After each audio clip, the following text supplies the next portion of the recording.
All around the planet, people are awakening to the reality that humanity and the Earth are now entering a heightened phase of activity on their inseparable journeys of growth and expansion. This acceleration is marked by the increasing intensity of global events and by the rising temperature of nearly every planet in our solar system. While here on Earth, time itself seems to be speeding up and chaos mounting as phenomenal shifts occur in our physical and perceptual realities with increasing rapidity. The simplest explanation behind this sense of speeding up is that our planet's vibrational frequency is rising. This event, which many ancient cultures have prophetically termed the Quickening, has begun, and it is the greatest opportunity of our times. For we are living in a period of tremendous change, where humanity's truths are shifting with exponential rapidity as today's more advanced technologies and awareness are working to reveal the new truths of tomorrow. And just as the perspectives of those who were born 50 or 100 years ago have had to shift to allow for our present version of reality, so too will we be invited to expand our perspectives of what is possible, to allow for the unfathomable changes that will come with the turning of the age and the birth of a new world. That said, one very real possibility that our research into the work of other seekers and sages indicates is becoming increasingly probable is that the world-changing events that so many are consciously or subconsciously waiting to occur in 2012 could actually happen as early as October of this year, 2011. And though we have awakened to the possibility that our world could be greatly altered before 2012, it is not our intention with this presentation to prophesy events as they are going to occur, but rather we intend to merely present some possibilities that might serve to expand people's perspectives of what could be. For we believe that by expanding our imaginations to explore possible future events, we may prevent ourselves from reacting in fear should the previously unimagined become manifest. And as a result of having already experienced these events in our minds, we will be more centered and able to see the opportunities they present should they or something similar occur. And so, with this understanding of the power of imagination as a means by which we may navigate the unknown, this presentation will not only explore what sorts of events could occur between now and October that might lead to the end of the world as we know it, but we will also look at how such events, regardless of how challenging they may seem, could serve to bring humanity to a global experience of unity consciousness that would then lead us into a harmonious new existence and to our return to the long prophesied experience of heaven on earth.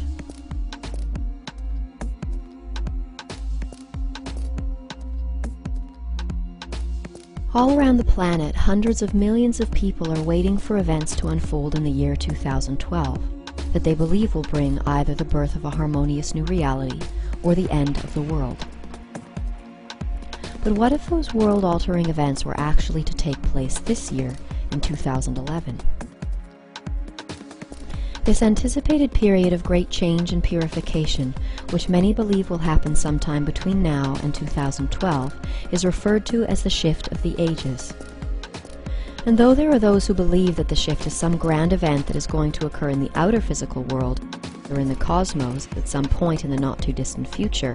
bringing either salvation or destruction to the world,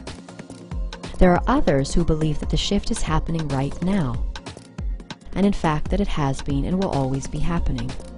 For these people believe that the shift can be experienced at any moment by anyone who is willing to make the internal shift back to one, where instead of seeing all beings and events of the world as separate and chaotic, the seeker learns to see that every aspect of existence is serving the divine plan by urging humanity to re-establish its faith and connection to the divine original source of creation, known to many as God or Great Spirit. For it is commonly understood both in the realms of science and spirituality that everything has come from one and that to one we shall return. However, today, Our thoughts and awareness have moved about as far from one as it is possible to get, as humanity's dualistic perspectives and survival of the fittest mentalities have served to divide the world into dueling pairs of opposites, where many believe that they are good while others are evil, that they are light while others are dark, and that they are right while others are wrong. As a result, this divided perspective of existence has every human living for themselves, operating by his own personal will in an attempt to find inner peace by shaping the outer world according to his own likes and dislikes. However, what so many people are realizing today is that the peace we seek cannot be found by creating change in the world outside oneself, for true peace can only be found within. And we may see the truth of this when we consider that all around the world there are nearly 7 billion people who are trying to effect change in the world outside themselves in order to make others and the world match their vision of what is right so that they can find peace inside. However, when we realize that there are 7 billion people with 7 billion different visions of what the world should be like, then we may see that that peace we seek can never be attained by trying to shape the physical world according to our dualistic ideals of right and wrong, as our conflicting views will always result in the paradoxical need to fight for peace. And thus we may see that the only way to find true everlasting peace is to learn to be at peace with the way things are. And it is this holistic perspective that all is perfect as it is that is taught in the ancient practices of Buddhism, Taoism, and yoga, as well as certain native spiritual traditions, and which is echoed in the words of the Taoist sage Lao Tzu, who says in the Tao Te Ching, "True perfection seems imperfect, but is perfectly itself." Faith is the key to finding this perfection in all. For when one learns to see that all beings and events exist for the divine purpose of encouraging us to seek and find that eternal peace inside, then we may learn to see that all is in fact serving the divine, and therefore all is divine. And by thus establishing faith that every event that happens in one's life occurs to assist their soul's evolution, one may come to see that salvation is not a person, place, or prize. It is a state of mind. For in this faithful state, and the love that accompanies it, one is able to face and flow through all of life's challenges in grace and gratitude. Thus it is this ability to see all as one and all as divine that marks the individual's inner shift and return to one. And so while some people believe that the approaching shift will be an external earthly or cosmic event, and others an internal evolution, there are still others who believe that the shift that is about to happen will be both. These people find truth in the familiar phrase, "conflict breeds consciousness," and believe that many humans need some major shifts in their outer physical reality in order to encourage them to make the inner shift that will enable them to return to one. Thus it is thought by some adherents to this perspective that the physical events that are set to unfold in the next few months leading up to the end of October 2011 have been designed to escalate to such a dramatic level that most of humanity will be faced with the possibility of their own death and the loss of everything that they have worked to achieve in the material world, all of which would occur for one divine purpose. For in a world where so many are living only for material achievement and survival, it will not be until that material reality is threatened with extinction, and when money and luxury fail to satisfy our needs for peace and comfort, that the majority of people will awaken to the worthlessness of material wealth and success, and thereby be inspired to seek inwards to find a new purpose and meaning for life. And in so doing, many will finally understand the words that they have been uttering for so long, which state that we are not human beings having a spiritual experience, but rather we are spiritual beings having a human experience. And thus when the events of the next few months have served their divine purpose, and when the death and destruction have shaken us from our material obsessions and given birth to our awareness of the eternal spirit that connects us all, we will learn to see the world in a new way, where even death and destruction, which humanity has denied and feared for so long, are seen to have a place and a purpose for which to be thankful and loving. And as these increasingly intense events unfold in the coming months, they will teach humanity the lessons of pride and humility by demonstrating the futility of our efforts to control the world outside of ourselves. And when people finally tire of wishing that the world was something that it isn't, and when they learn to be at peace with the way things are, for they see it all as part of the divine plan, then may they also learn to see that exerting one's personal will to try to stop these events from happening would be like trying to stop others from having the same opportunity for learning. For it is our selfishness and our ignorant use of free will that has brought us collectively into our present state of existence. Therefore, perhaps it is only by a 180-degree reversal, through selflessness, through the complete and utter surrender of ourselves and our personal will to the divine will of the Tao, that we may allow the forces of true change and redemption to work through us and liberate us completely from the unholy illusion of this world. And for this reason, some believe that it will be the tremendous shifting of outer events in the months between now and October 28, 2011, that will inspire humanity's inner shift, helping them realize that we cannot, nor are we meant to change our outer world in order to find peace, but rather we are urged to turn inwards, to seek and find the eternal peace that comes when one learns to see the divine purpose and perfection of all. And it is with this unified perspective of existence that one learns to relinquish my will for thy will, thereby realigning himself with the divine will and marking their long-awaited return to one.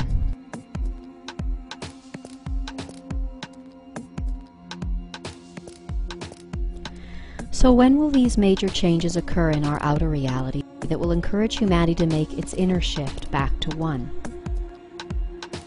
For the past few years, hundreds of millions of people around the world have been preparing themselves for an event that they believe will occur on December 21st, 2012, that will either bring the end of the world or the birth of a new reality. However, an understanding of the Mayan calendar discovered through Swedish researcher Carl Kalleman's study of ancient Mayan monuments, when compared with the escalating intensity of upcoming global events, shows the probability that those world-altering events could happen in the next few months between now and October 28, 2011. Considering the recent development of upcoming earthly and cosmic events that are set to unfold this year, which we will discuss shortly, this shift of perspective from 2012 to 2011 is one that people all over the world are starting to awaken to. While even the Mayans themselves, who have never given a specific date for when we could expect these big changes to occur,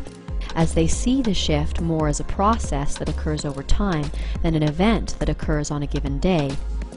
even the Mayans are now saying that great change will come in 2011. And thus it is our intention with the presentation of the following information to encourage people to prepare for the possibility that the world could be greatly changed this year. For the magnitude of shifting events that are set to unfold in the next couple of months could be so great that anyone caught still waiting for things to happen at the end of 2012 might be so shocked by the suddenness of events that all they will be able to do is react in fear, thereby making them more easy to control, while at the same time blinding them to the divine purpose and opportunities that are present in the moment. That said, let us explore Kalleman's work and how it illustrates October 28, 2011 as the end of the Mayan calendar and the birth of a new reality. Though to many the Mayan pyramid is simply a monument used for ceremonies and sacrifice, Kalleman's research reveals that the Mayan pyramid is in fact a calendar of evolving consciousness, where each of its 9 steps, also known as waves or underworlds, are related to a specific type of consciousness that is learned during the period of time that it takes us to move from the beginning of each step towards its end, which in doing so, it is said we are moving from seed to fruition of the consciousness that is the focus for that level. Interesting to note is that each step of the pyramid or underworld is divided into 13 equal segments, comprised of alternating dark and light energies referred to as days and nights, which are as necessary for the growth and expansion of our consciousness as the cycles of night and day are for the harmonious growth of our Earth's surface-dwelling ecosystems. These 13 equal segments of time are referred to as heavens, or stages of creation, each of which is related to a specific Mayan deity, and a stage of growth or learning that occurs during each period of time. Also essential to note here is that each time we step up a level on the pyramid, things speed up by 20 times, which it is said occurs because, as we learn the lessons toward the end of each step, the vibrational frequency of our collective consciousness, and therefore our reality, rises by 20 times. Thus, to illustrate how the Mayan pyramid is a calendar of evolving consciousness, and how it relates to the birth of a new reality by October 28, 2011, let us look at the bottom step of the pyramid referred to as the cellular underworld. This step charts the evolution of cellular consciousness from the time of the Big Bang to the creation of the first highly organized cells, and finally to the full realization of cellular consciousness. The period of time it takes to move from seed to fruition of this consciousness is 16.4 billion years, divided into 13 equal segments of 1.2 billion years,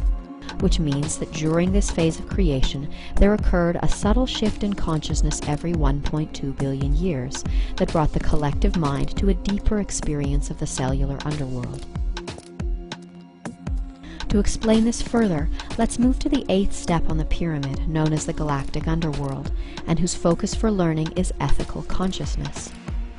Remember here that each time we move up a step on the pyramid, that things speed up by 20 times.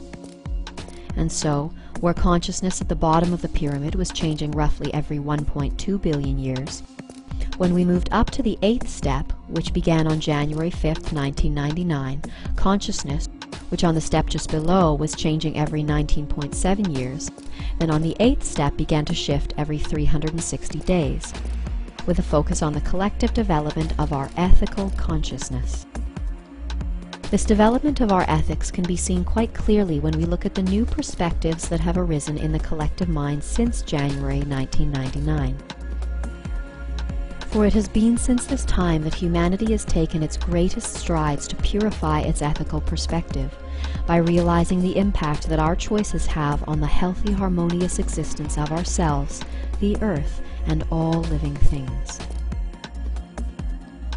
And as a result of our growth and learning during this period, we have been raising the frequency of our collective consciousness, and thus the vibratory rate of existence,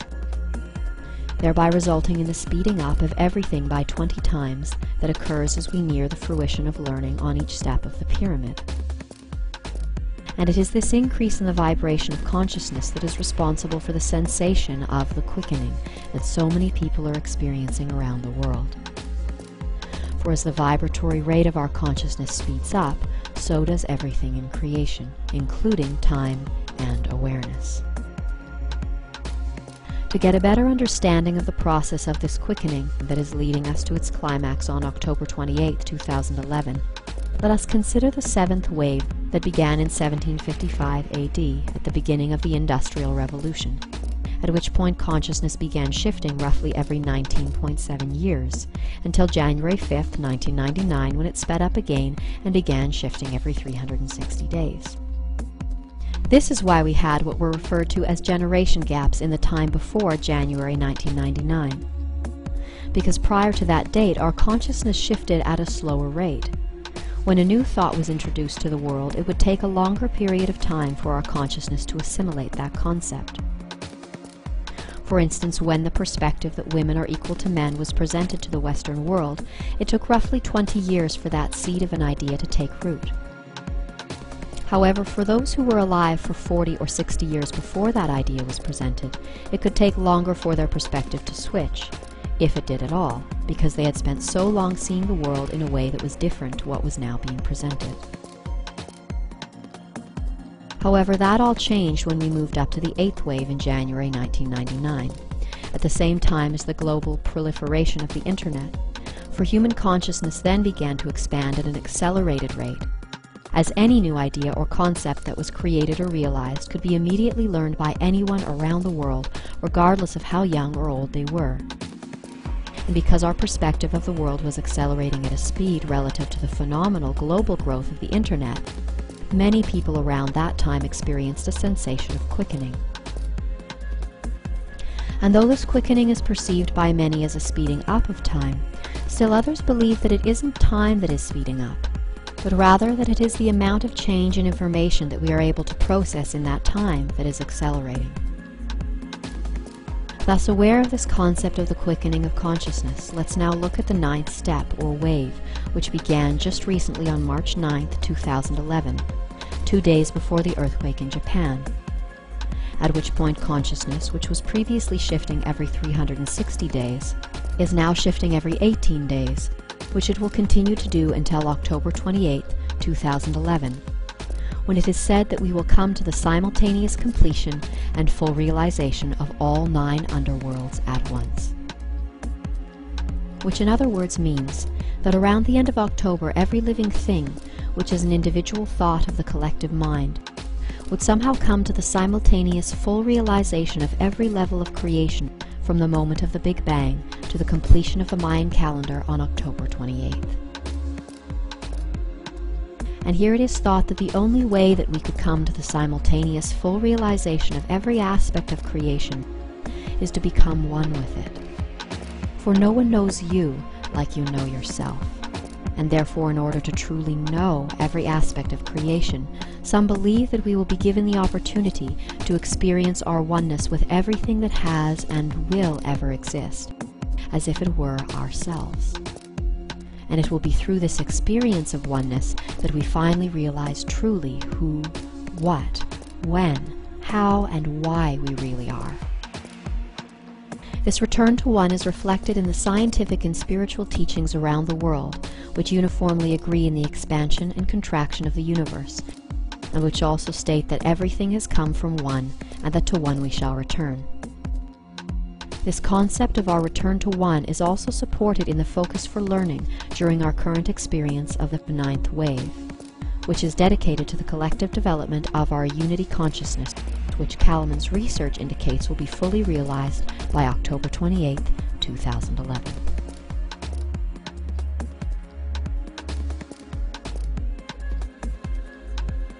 Another strong indicator that the world-altering events which so many people are expecting to occur in 2012 could happen before October 28, 2011, has come from our recent understanding of what are known as the Hopi prophecies of the blue and red star Kachinas, and how they relate to the events that are unfolding right now, and which will culminate in the days and months before the end of October 2011. However, before we relate the story of the blue and red star Kachinas, it is imperative that people have an understanding of the changeable nature of prophecy. For not all prophecies exist to tell us what is to be, but rather they tell us what we need to hear in order to inspire us to make changes to our inner being and perspectives that will ultimately assist our spiritual evolution. This is why, in many cases, prophecies such as the Hopi's story of the blue and red Kachinas speak of tragic events, including the collapse of the material world and its systems, and even the ultimate demise of humanity. For it is a fact today that most humans in their obsession for material success and survival do not spare a second thought for their soul or spiritual self until they are faced with death, suffering, and the inevitable collapse of everything they have come to depend on in the material world. Thus we may see that these prophecies exist for the sole purpose of assisting humanity's evolution from a purely material-based consciousness to one of spirit. For it is by hearing these end-time prophecies and by seeing the signs of these prophecies fulfilled in current-day events that one is given the opportunity to fully realize the temporary nature of our physical reality, and thereby be inspired to seek out an understanding of the greater spiritual purpose of our existence. And though many in the world today will ignore these prophecies and stories of destruction because of their fear of contemplating the end of the material world as we know it, what so few people understand is that prophecies can be changed. For if it can be understood that the destructive stories and events detailed in prophecies exist for the sole purpose of encouraging a shift in consciousness, then it may be realized that once the collective mind has made that inner shift, the cataclysmic events that are no longer needed will eventually give way, as the group mind's vibrations are raised to match those of a harmonious new experience of reality, where there will be an entirely new set of lessons to be learned. Meanwhile, those who out of fear choose to deny our spiritual purpose and cling to the material world will be required to experience increasingly more destruction at an intensity that exactly matches that of their attachment to their material-based perspective of existence. For some, it will not be until they've experienced the complete destruction of the planet and all its life that they will finally be inspired to surrender their hate, fear, and pride and see the spiritual purpose and oneness of everything in existence. Having thus awakened to the spiritual reality of all as one, their soul would then rise to the spirit level, at which point they would join all of the other souls, energies, and entities who have made the same choice to return to one. And here it is essential to realize that our reality is not, nor can it be changed by our fearful efforts of self-will, such as, let's focus our will to stop this from happening. For in any such efforts, the lower limiting vibrations of fear that motivate people to try to control events will create blockages that prevent the free movement of the higher vibrations of divine love, will, and wisdom throughout the body. That said, we may see that through proper attention and an understanding of prophecies such as the Hopi story of the blue and red Kachinas, people are given the opportunity to make a choice that will greatly affect their spiritual evolution. And it is the importance of this choice in our soul's journey that is reinforced by the appearance of the glyph representing the word choice on the Hopi monument known as Prophecy Rock. Thus the choice, which will become increasingly prominent in the days and months approaching October 28, 2011, is: will we choose to cling to our material perspective of existence and live in fear and hate as our physical world crumbles around us? Or will we, like a phoenix rising from the flames, choose with faith and love to see the divine purpose of the decline of our material existence, whose passing will inspire a once material-obsessed humanity to shift to a more spirit-based perspective of existence? For it has been said in another message given to us by the Hopi people that this could be a good time. And for anyone who sees the spiritual purpose of the events that are set to unfold in the next few months, it probably will be. While those who wish to hold on to the old world and its ways might find the next few months extremely challenging. With this understanding of the divine purpose and the changeable nature of prophecy, let us now look at some information that has been surfacing from NASA in the past couple of months, and how it relates very clearly to the Hopi prophecy of the blue and red star Kachinas, thereby indicating that the world-altering events that so many people are expecting might occur in 2012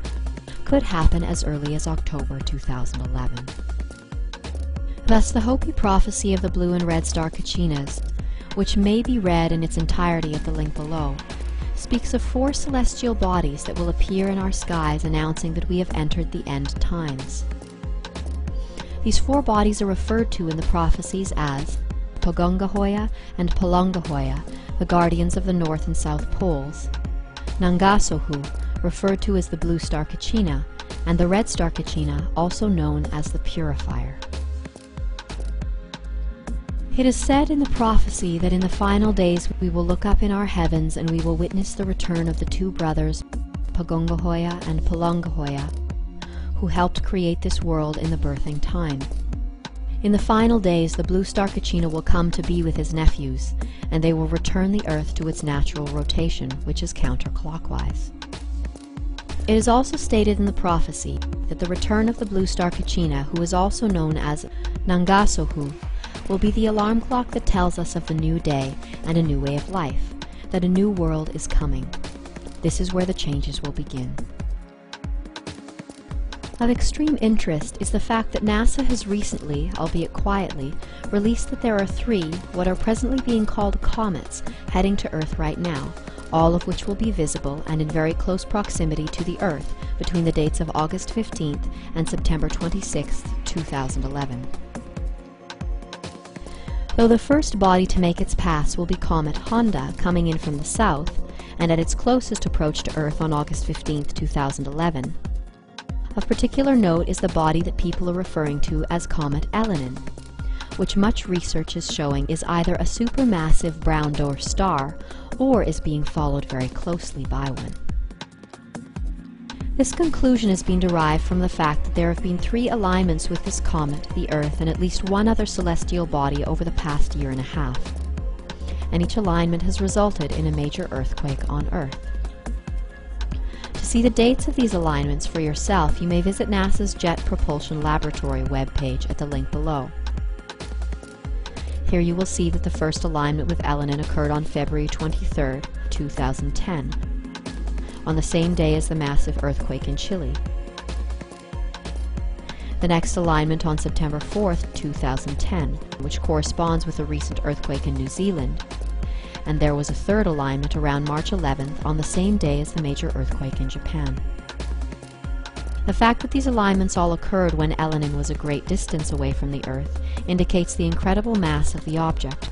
and the probability that it is not a comet, but rather a supermassive brown dwarf star, or that it is being followed very closely by one. During our last alignment with this object, which was at the same time as the massive earthquake in Japan, Elenin was at a distance of 2.155 astronomical units, roughly 2 times the distance from the Earth to the Sun. And now, we will have our next alignment with this object around September 26, 2011. However, this time, rather than being on the other side of the Sun, it will be much closer, and in between the Earth and the Sun, at a distance of 0.396 astronomical units. And this time it will be an alignment of 4 bodies rather than just 3, which will include Mercury, the Sun, Elenin, and the Earth. It is very possible that around this day we will have some major earthquake activity, the likes of which we have never seen before, which will be accompanied by the appearance of a third comet in our skies, known as Levy. Also worth mentioning here is that many of our sources suggest that around this time we will see the fulfillment of the prophesied 3 days of darkness, where the light from the sun will be obscured for approximately 3 days, after which time the sun will rise again. Though this may be possible, it is also possible that the 3 days of darkness will occur a little closer to the October 28th date, when we are nearer in proximity to the red star Quickening. That said, after our next alignment with Elenin around September 26th, there will be a series of other close passes between September 26th and November 23rd that could cause further shifting, including our closest pass with the object, which would occur on October 17, 2011, at a distance of 0.232 astronomical units, and an interesting event around November 3rd, when we would pass through the tail of Elenin. Worth noting here is that these dates will probably change somewhat, as it is assumed that Elenin will speed up significantly as it slingshots around the Sun before passing the Earth. Considering the approach of these celestial bodies, one possible interpretation of this information and how it relates to the Hopi prophecies of the blue and red Quickenings is that Honda and Levy are the nephews referred to in the prophecy as the guardians of the North and the South Poles, as Levy is coming from the north and Honda from the south, while Elenin is the blue star Quickening, which will be seen in the sky before and during the major earthquake at the end of September, and whose appearance in our heavens the prophecies say would mark the beginning of the changes and signify that we were in the end times. For the prophecies state that not far behind the twins will come the purifier, the red star Quickening, who will bring the great day of purification. Having accounted for comets Levy and Honda as the guardians of the North and South, it is our belief that Comet Elenin, the blue star Quickening, is not a brown dwarf star, but rather that it is being followed very closely by one, or some other supermassive celestial body. And according to our understanding of the prophecies, this supermassive body that is following Elenin would be the red star Quickening, known as the purifier, whose passing due to phenomenal gravitational and electromagnetic forces would change the existence of humanity and the Earth forever. For it is said in the prophecies that on the day of purification, the earth, her creatures, and all life as we know it will change forever, and that every living thing will be offered the opportunity to change from the largest to the smallest thing. It tells us that the way through this time is to be found in our hearts and through reuniting with our spiritual self. And then it reminds us that everything we experience is all a matter of choice, thus echoing the choice of whether we will face the end of the material world as we know it with fear and denial, or whether we will choose to see its divine purpose with love and faith, and thereby return to the original way where everyone and everything is seen as one and divine. Thus, with this understanding of how the approaching comets relate to the Hopi prophecies of the blue and red Kachinas, one may also note how the dates of Elenin's closest interactions with Earth, occurring on September 26th, October 17th, and November 3rd of 2011, strongly supports Kalaman's research, which indicates that around October 28, 2011, we will experience the long prophesied end of the Mayan calendar and the birth of a new reality. I am ready for the next step in humanity's evolution. And now we must seek to unite with others. The time has come to live for each other.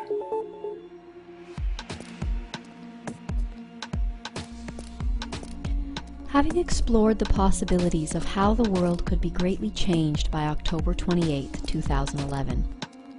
let us now consider how the events that are set to unfold in the next few months could assist humanity in its evolution, from a purely material-based perspective of existence to one more rooted in spirituality. As mentioned before, there are many people in the world today who, because of their focus on material success and survival, will not spare a second thought for their soul or spiritual self until they are faced with death, suffering, and the inevitable collapse of everything they have come to depend on in the material world. Thus, in accordance with the familiar phrase that it is always darkest before the dawn, it is our belief that in the coming months the world will be required to experience a level of death and destruction that will encourage its material-obsessed inhabitants to return to a more spiritual-based perspective of existence. And though it's understandable that the collapse of our material world and its systems could be quite a frightening experience, it is essential to understand here that those who learn to have faith in the spiritual purpose of these events will be given the tools and awareness that will allow them to face and flow through all of the challenges of the coming shift in relative grace and ease. We have been told that faith is the key. For when one learns to see that all beings and events exist for the divine purpose of encouraging us to seek and find that eternal peace inside with the way things are, then we may learn to see that all is, in fact, serving the divine, and therefore all is divine. And with this perspective, one may learn to move through the events of the coming months with a heart full of love and gratitude, rather than being consumed by hate and fear. And it is the power of this faith to bring us peace that is being referred to in the Hopi prophecy of the blue and red Kachinas, when it says, "Life will get very perverted, and there will be little social order in these times. Many will ask for the mountains themselves to fall upon them just to end their misery,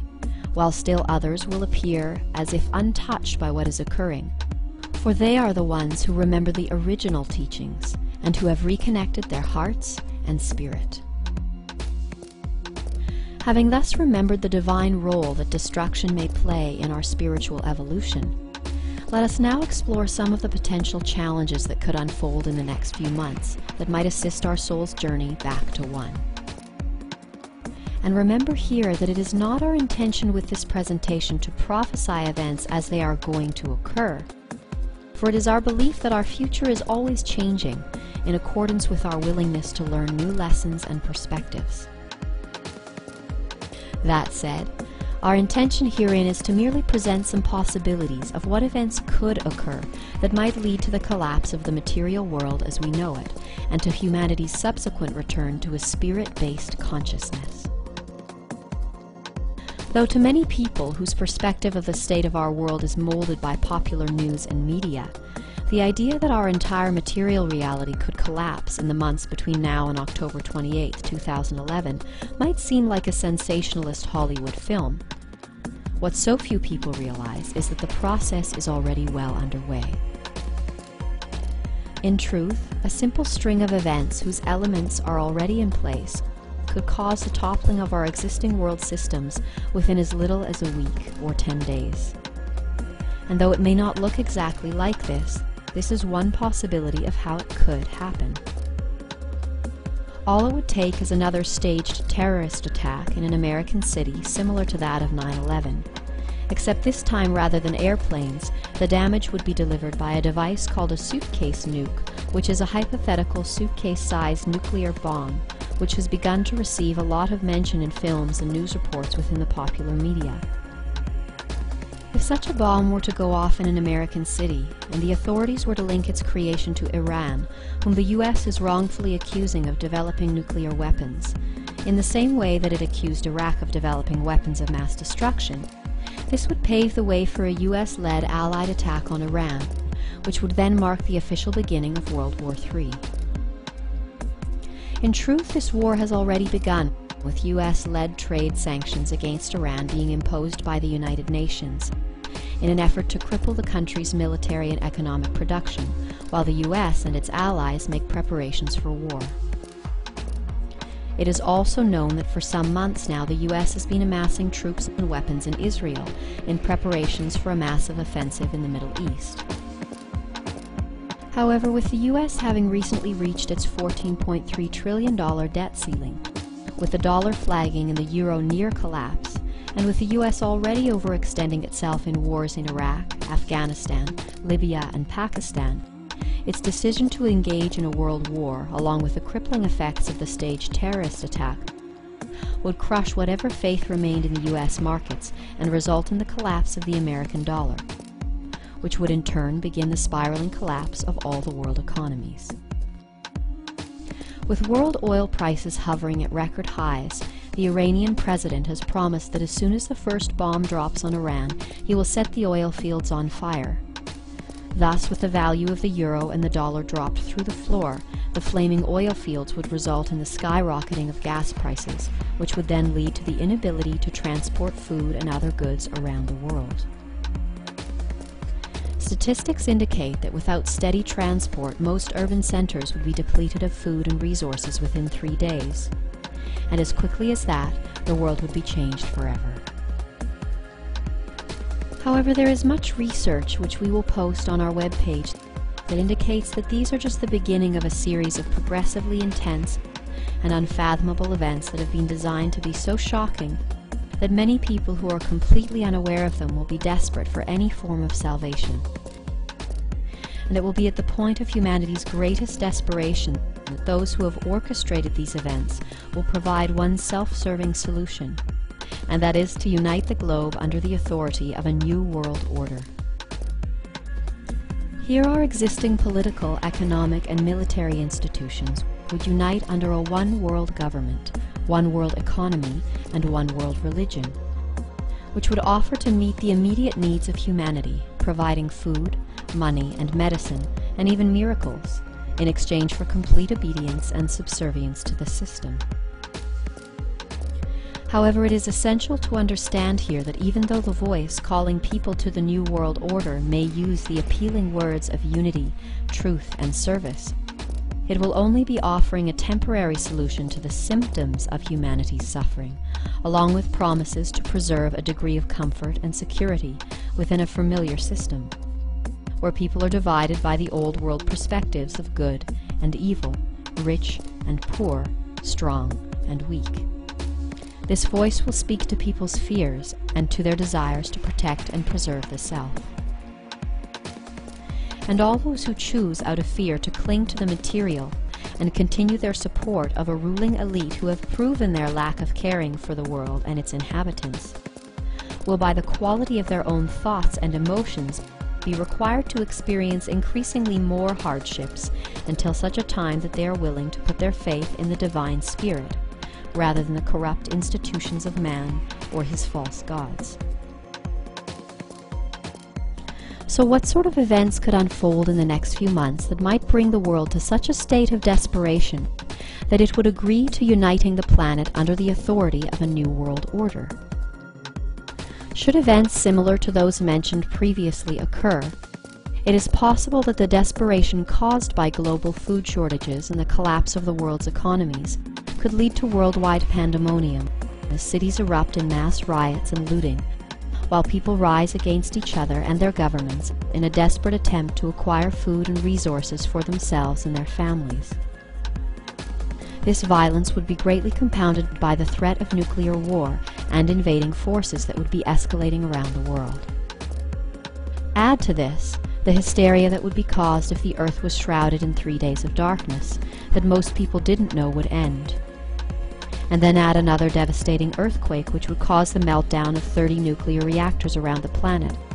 whose radioactive waste would spill into the Earth's air and oceans. And then, at the point when the entire world seemed divided and at war with each other, and when the state of humanity seemed all but lost, we would hear news reports of a strange object approaching from space, which was previously thought to be Comet Elenin, but which upon its approach news reports would tell us is actually a spaceship. And to the world's surprise, from this ship would come fake alien invaders to attack the Earth, whose superior weapons and technology, actually created by our own world's military, would cause much damage and loss of life. And the world's leaders, professing themselves to be greatly overmatched, would have only one choice to save the planet, and that would be to unite the world's military forces. With the entire planet reeling from war and the effects of the devastating earthquakes caused by the prophesied approach of the purifier,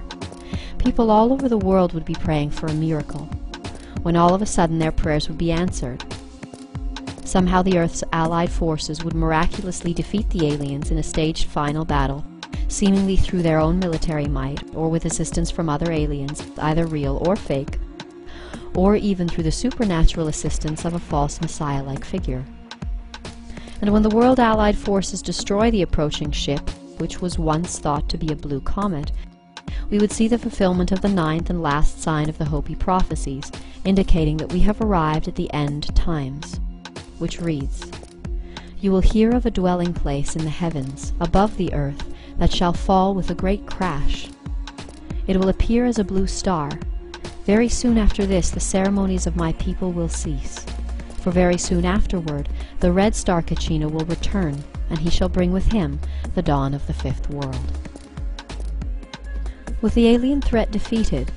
a broken and battered humanity would still have to deal with the wrath and destruction caused by the approaching red star Kachina. And thus, in the wake of humanity's staged victory and in the face of oncoming threats, the world's united nations would, in a show of false goodwill, speak of the oneness of humanity and call for the unification of the world under a one-world government.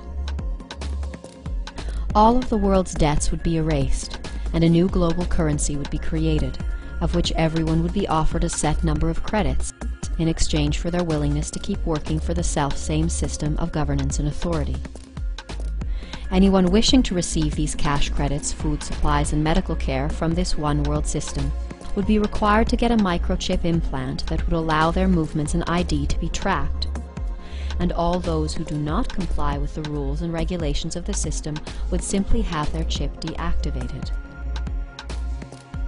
And at the top of this new world order, at the capstone of its pyramid of control, would be the false savior, which could appear either as an alien being or as a luminous messiah-like figure who would perform signs and miracles so great that they may deceive, if that were possible, even the elect. And though this figure may have played a role in assisting humanity through its hardships, either with the fake alien invasion or by performing miracles of medicine and technology, its deception will be obvious. For rather than inspiring humanity to see the divine in all, this God with all its wonders and miracles would have humanity focus its worship on one supposedly divine being or institution, thereby reserving a space for the old world divisions of right and wrong, good and evil. And the worship of this thing would be most likely controlled by our present-day ruling elite and popular spiritual leaders who would place themselves in between humanity and this fake God. As fantastical as all this may sound, there is much compelling evidence that points to the possibility of such events occurring, even those as extraordinary as the fake alien invasion, the possibility of which is being planted in people's minds through the noticeably high number of alien invasion movies and television shows that have come out in the last year, including the recent National Geographic series called When the Aliens Attack, which shows how the world's military forces would face and defeat a hostile alien invasion, not if, but when it happens. And here it is essential to realize that compliance with the New World Order is a trap, just as surely as wishing harm upon those responsible for its creation, for both are reactions of fear. However, if one is able to remember that all of this death and destruction is actually serving the divine purpose of shifting us from a material-based consciousness to one founded more on spiritual awareness, then we may break away from the fearful reactions of compliance and resistance and take our first steps down the path towards the original way, mentioned in the Hopi prophecies, where everything is seen as one and sacred. For if we can learn to see that those whom we would perceive as dark or evil are in fact serving us, by providing experiences that are essential on our path to self-realization, then perhaps it is also possible to see that in fact they are us, or at least an essential part of us, just as we are a part of them. This vision of oneness is reflected in the words of Rumi when he says, "Out beyond ideas of wrongdoing and right-doing, there is a field. I'll meet you there. When the soul lies down in that grass, the world is too full to talk about. Ideas, language, even the phrase each other doesn't make sense anymore." With this perspective, one may realize that all of the world's heightened chaos and conflict isn't actually the creation of one diabolical individual or organization, but rather in accordance with the universal wisdom, as above, so below. It is an exact reflection or projection of the mounting conflict raging in the hearts and souls of the collective mind, where so many individual souls who are wishing to move beyond this meaningless material existence still feel powerless to do so. However, when we see the destruction of these systems which will no longer be able to support our needs, and when our leaders whom we have relied on to keep us safe start a war that we realize could destroy the entire planet, those who have felt trapped by the system will finally let go of their dependence on it and seek a new way of living that is more in line with their inner heart's urge for peace and harmony. And thus, through the actions of those whom we would perceive to be dark or evil, we will have learned and been freed. And in accordance with the perfection of this divine plan, our ability to love and recognize our oneness with those whom some would call our oppressors will be the power that sets those oppressors free as well.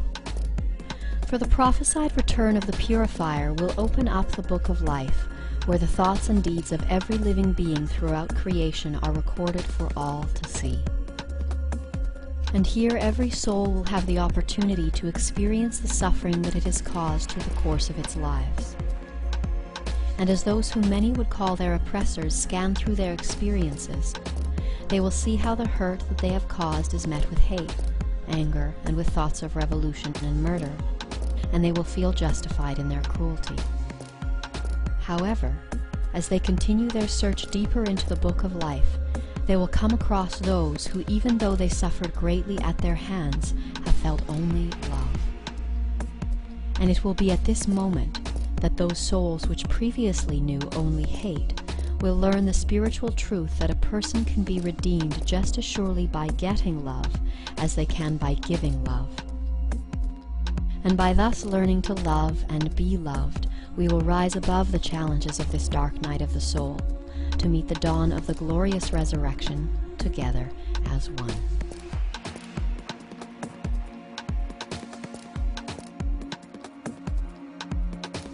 With this glimpse of the dawning rays of our rising unity consciousness, let us now consider when and how the first major events might unfold that will bring us to such a profound experience of oneness with everything, that we will come to the full realization of every level of creation. For it is our intention that by presenting the potential dates when things might unfold, that when people see some of these first events actually happen, it will enable them to believe that the material world is on the verge of collapse, and thereby inspire them to let go of their attachment to it. And in a world where so many have no idea that these changes are coming, we would encourage those who have awakened to the whats and whys of events to resist the urge to focus primarily on how one may save themselves, and to consider instead what one may do to help others. For if one is consumed with the need to save themselves through these days of great change and challenge, they will be driven primarily by the energy of fear. Whereas if one is able to turn their focus towards helping others, they will change their motivation and therefore their vibration from one of fear to one of love. And it will be this love for all and faith in the divine purpose of all that is occurring that enables one to move through all of the challenges of the coming days in relative grace and ease. That said, there are some interesting indicators revealed in Kalaman's research of the Mayan calendar that show the potential dates when things might unfold. Of particular interest are the periods known as the fifth day and the fifth night that occur on each step of the pyramid. For it is understood that during the fifth day of each underworld, we typically experience a global event that marks a great leap forward towards our deeper understanding of the consciousness being learned on that level. And past trends show that typically the fifth night brings a great global challenge, which then gives the collective mind the opportunity to put the lesson it has just learned into practice. Looking at events that occurred during the fifth day and night over the past few steps on the pyramid, we can see that during the national underworld, the positive values and teachings of Christ were followed in the fifth night by the appropriation and perversion of those teachings during the Dark Ages. While during the planetary underworld, the fifth day brought us World War I, along with the automation of industry and the expansion of our perception of reality through Einstein's theory of relativity. The end of the fifth day was marked by the beginning of the Great Depression, which then continued through the fifth night, accompanied by World War II and the use of the first nuclear weapons against Japan. During the galactic underworld, the fifth day saw a profound shift in consciousness towards peace and harmony, with a tremendous increase in the number of spiritual groups sprouting up all over the world. While the fifth night was marked by the 2008 collapse of the American and European economies, which now brings us to our current step on the pyramid, known as the universal underworld. Based on this understanding of the unique energies and experiences that typically accompany the fifth day and the fifth night, one could expect that the major shifting of consciousness and world events would begin during these periods. Thus, it is possible that during the fifth day, which extends from July 31st to August 18th, 2011, we could see a creative expression of unity consciousness manifested through an event as spectacular as the presentation of some major medical or technological breakthrough, created to benefit mankind. It is also possible that during this time we could see the beginning of another Great Depression, as we saw at the end of the fifth day of the planetary underworld. This is a very likely possibility, which could be catalyzed by the flagging faith in the U.S. markets, caused by the American having recently reached its $14.3 trillion debt ceiling, which could result in a crippling of the American economy, which could then fully collapse during the fifth night, which extends from August 18th to September 5th. During the fifth night, it is very possible that an economically fragile America could be hit by another staged terrorist attack, which would be the final blow that causes the collapse of the American economy and sends the economies of the world into a downward spiral. And just as we saw during the fifth day and night of the planetary underworld, the world's slump into another Great Depression would be followed by the start of another Great War, that of World War III. The dates of the events following the fifth day and night, including the fake alien invasion, 3 days of darkness, and the major earthquakes caused by the passing of comet Elenin are impossible to guess apart from saying that they will probably happen near the end of September. For it is our belief that things will occur faster than anyone can imagine, as hinted by the age-old prophecy that the end will come like a thief in the night. And for this reason, we would encourage all of our viewers to use the decline of the economy or any major event that might occur during the fifth night as the sign by which they will choose to let go of their attachments to the material world and its systems, and to leave the cities and return to nature, where the mountains, waters, and trees will support their return to the original way mentioned in the Hopi prophecies. For we are told in the prophecy of the blue and red Kachinas that life will be so bad in the cities that many will choose to leave this plane, some in whole groups, and that only those who return to the values of the old ways will be able to find peace of mind. For it is in returning to a simple life with and upon the earth, amongst her forest and mountains, that we shall find relief from the madness that will be all around us. That said, it is essential to understand that we are always exactly where we are meant to be, when we are meant to be there. And even if one cannot make it out of the city, it is important to remember that one can always connect to the earth and its elements by turning their thoughts to a glass of water, or the ground beneath their feet, or a tree, a lit candle,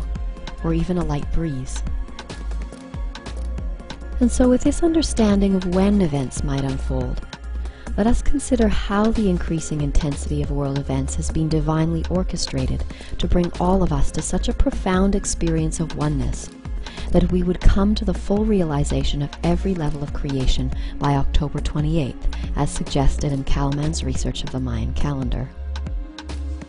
According to Kalaman's work, the focus for learning during the 9th wave from March 9th to October 28th, 2011 is unity consciousness. And therefore it is thought by some that the increasing intensity of events that are set to unfold in the next few months will move us through progressively deeper experiences of unity and oneness, which would peak sometime around October 28th, when the Earth will return into the higher vibrational electromagnetic field of the purifier. For many, this process will be experienced as an expansion of consciousness, which extends from the personal to the universal, where one's first experience of unity might occur through a realization or connection that happens within oneself. Next, an increase in the intensity of world events, such as food shortages and the collapse of the economy, could inspire people to expand their understanding of unity beyond the self, by encouraging them to seek out other like-minded friends and individuals with whom they might share resources and understanding that could help them meet the increasing demands of the moment. A further increase in the intensity of the global situation caused by massive earthquakes and other global disasters could cause a further expansion of the concept of unity by inspiring people to extend their caring beyond people in their own social sphere, resulting in a genuine caring and collaboration amongst strangers that comes from the realization that we are all in this together. Further intensification of the global situation through events as extreme as a fake alien invasion and the complete collapse of world systems could then cause some to perceive the formation of a new world order as the ultimate expression of unity, while others will see ultimate unity as the mobilization of the world's citizens in a revolution against such a system. However, as people across the face of our broken and battered planet rise to the peak of polarity, with the forces of the New World Order grasping for control, and the masses rising in revolt, the Earth's return into the higher vibrational field of the purifier around October 28, 2011, will bring the collective mind to a fully realized experience of unity consciousness, which will show the world that true unity is not the desire to gather large masses of like-minded people to support or oppose an idea, but rather true unity is the soul's realization that all is one already. For the passing of the purifier with its phenomenal gravitational and electromagnetic forces will cause such intense shifting of our outer and inner experiences of reality that we will have one of two choices. We may choose to see ourselves as separate from the events we are experiencing,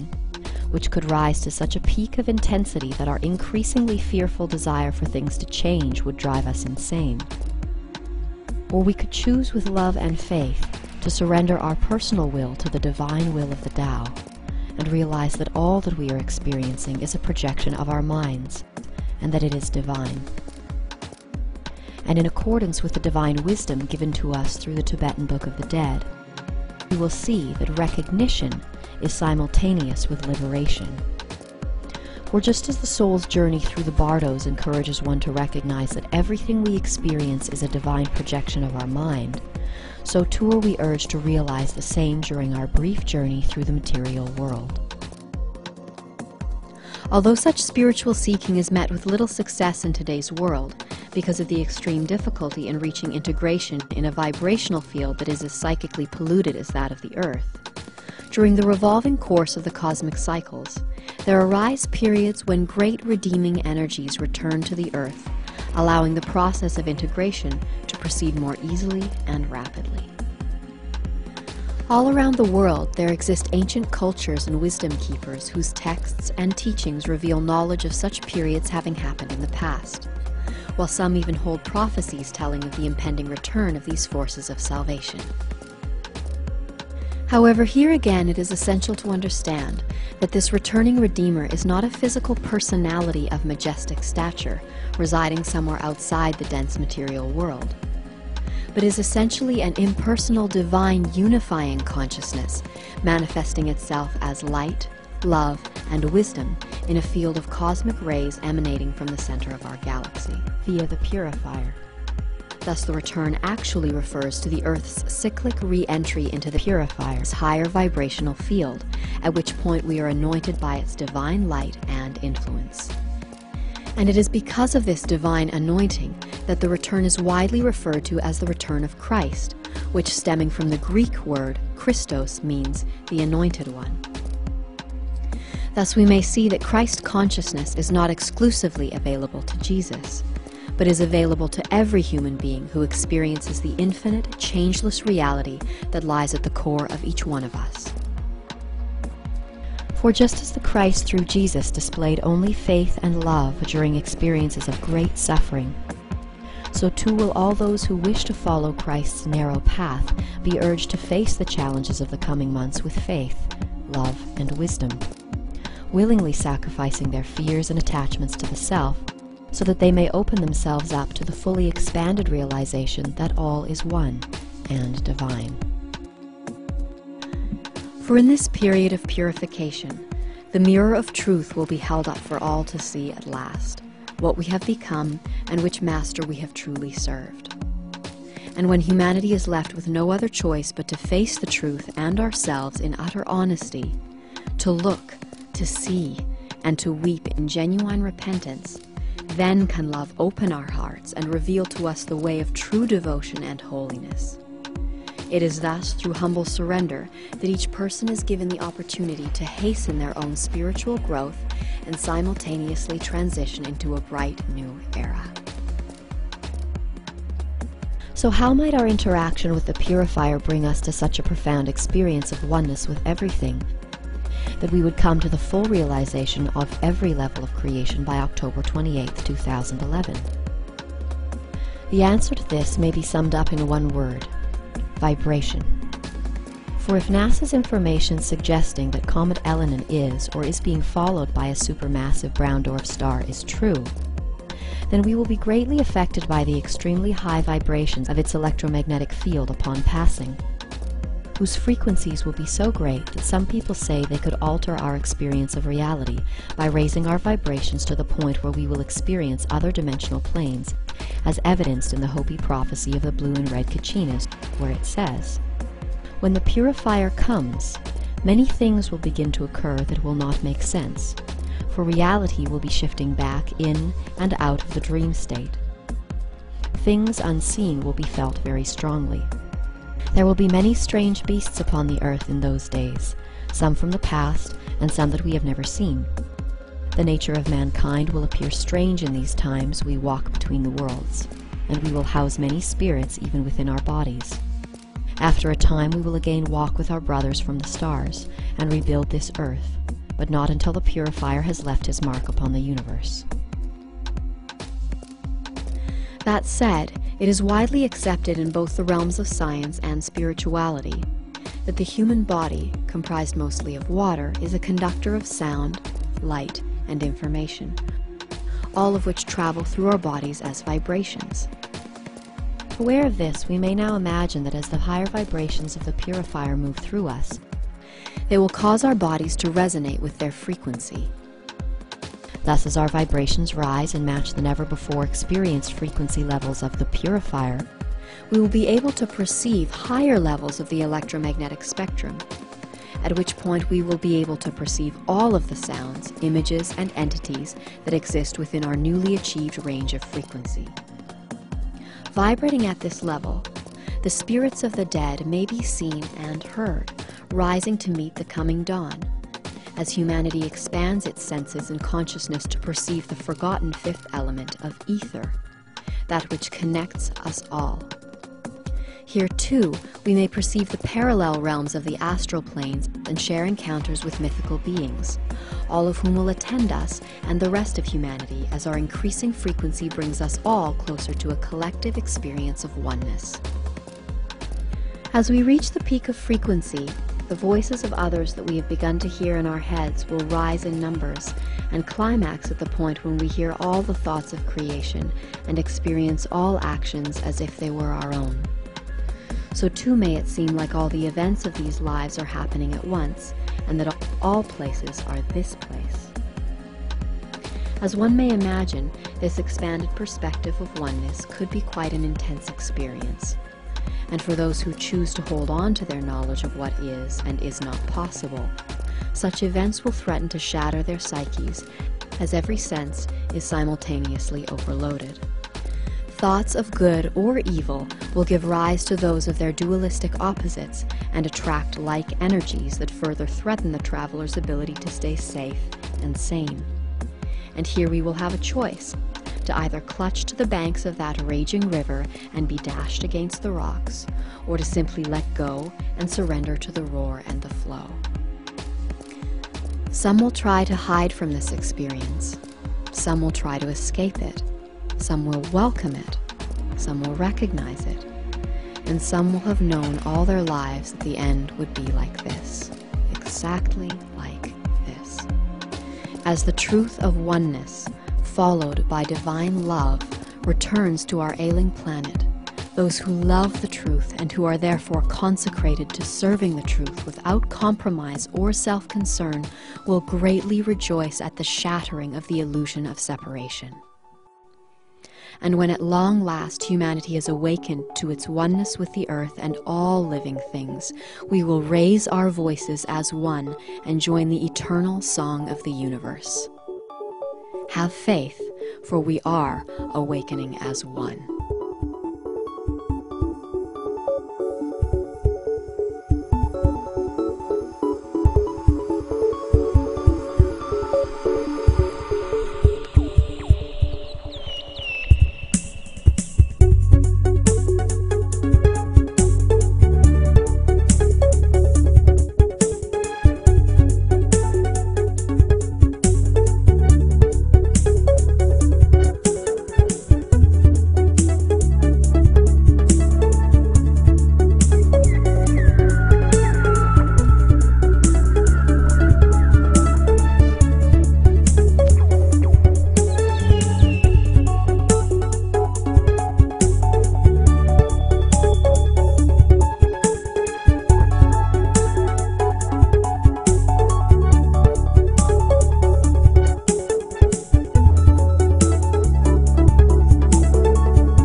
All at once, all I see is eyes looking back at me,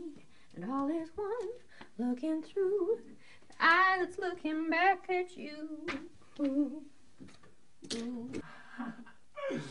Excellent. Just do it again.